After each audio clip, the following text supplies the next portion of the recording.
አሁን እኮ የረሱል ሰለላሁ ልደት የረሱል ሰለላሁ መውሊድ ብሎ የተከበረበት ያለው ቀን ነብዩ መሐመድ ሰለላሁ ዐለይሂ ወሰለም ረቢዑል አወል ውስጥ በቀን 12 ሞቱ።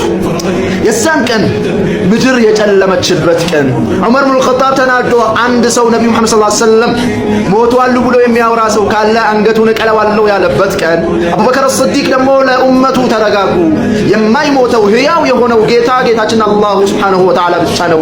በቁርአን ኢነከ መይቱን ወኢነሁም መይቱን አንተም ትሞታለህ ብሎታል አላህ ያ ሙሐመድ። ያን ቀን ነው የነብዩ መውሊድ የነብዩ ልደት የተባለ ደስታ፣ ጭፈራ ምን ይህ የነብዩ መሐባ አይደለም። የነብዩ መሐባ እሳቸውን መከተል፣ የነብዩ መሐባ የእሳቸውን መስመር አጥብቆ መያዝ፣ እሳቸው መንገድ ያደረጉልንን ሐላል ያደረጉልንን የወደዱልንን መውደድ፣ በቁርአንና በሐዲስ አለ ትእዛዛት፣ ከዑለሞች መስማት፣ በዓሊሞች ታዘዙ፣ ከእናንተ የበላይ የተደረጉት መሪዎችን ታዘዙ።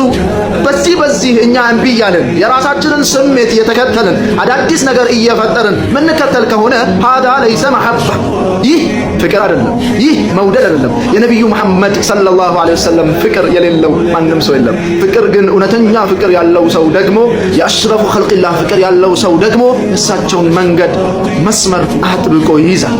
እሳቸው ላይ አላሁመ ሰሊ ወሰልም ዐላ ነቢይና